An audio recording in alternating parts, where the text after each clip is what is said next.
ચૈતર વસાવા માટે આજનો દિવસ મહત્વનો। આજે ગુજરાત હાઈકોર્ટ ચૈતર વસાવાની અરજી પર ચુકાદો આપી શકે છે। ચૈતર વસાવાની અરજી પર આજે અંતિમ સુનાવણી। નીચલી કોર્ટની સજા રદ કરવાની સજા પર સ્ટે માટેની અરજી કરવામાં આવી છે। ગુજરાત હાઈકોર્ટમાં અરજી પર કલાકો સુધી સુનાવણી થઈ હતી। ગત સુનાવણીમાં બંને પક્ષોની દલીલો બાદ કોર્ટે ચુકાદો અનામત રાખ્યો હતો।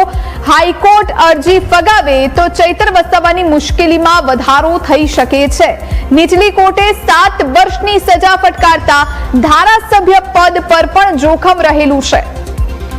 આજ વિશે વધુ જાણકારી સાથે સંવાદદાતા જયેશ ચૌહાણ આપણી સાથે લાઈવ જોડાયા છે। જયેશ, ધારાસભ્ય ચૈતર વસાવાનું ધારાસભ્ય પદ રહેશે કે એનું શું થશે એ આજના આ સુનાવણી બાદ, આજના આ નિર્ણય બાદ જાણવા મળશે, પરંતુ આજનો દિવસ ચૈતર વસાવા માટે ઘણો મહત્વનો કહી શકાય।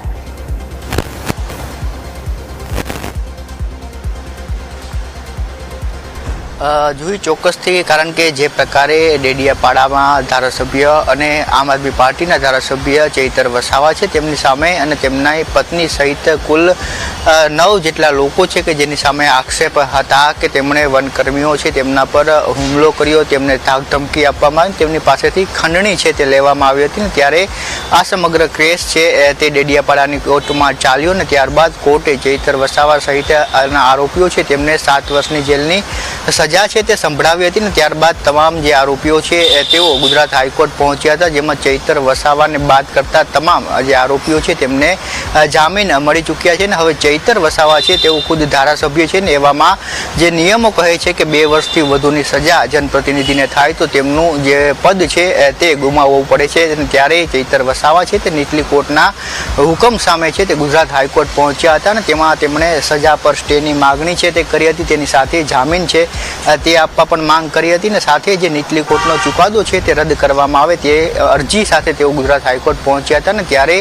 3 વખત તેમની અરજી ઉપર સુનાવણી થઈ ચૂકી છે ને ખૂબ લાંબી સુનાવણી, 1 કલાકથી વધુ સમય સુધી આ ત્રણેય સુનાવણીઓમાં છે તે સમય વીત્યો છે ને જજે તમામ જે દલીલો છે તે ધ્યાનપૂર્વક અને વિસ્તૃત રીતે સાંભળી છે। તમામ પક્ષકારોને પોતાની વાત રજૂ કરવા માટે પૂરતો સમય છે તે આપવામાં આવ્યો હતો ને ત્યારબાદ ગત સુનાવણીમાં છે તે બંને પક્ષના વકીલો છે, સરકાર અને ચૈતર વસાવાના વકીલ દ્વારા દલીલો પૂર્ણ કરવામાં આવી હતી ત્યારબાદ કોર્ટે છે તે ચુકાદો અનામત રાખ્યો હતો। ત્યારે આજે અંતિમ સુનાવણી છે ને એવામાં માનવામાં આવી રહ્યું છે કે ચૈતર વસાવાની જે સજા પર સ્ટેની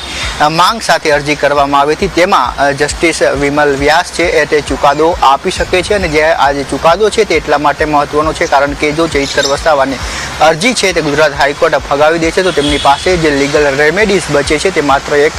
સુપ્રીમ કોર્ટ બચે છે અને જો ગુજરાત હાઈકોર્ટ અરજી ફગાવે તો તેમનું ધારાસભ્ય પદ છે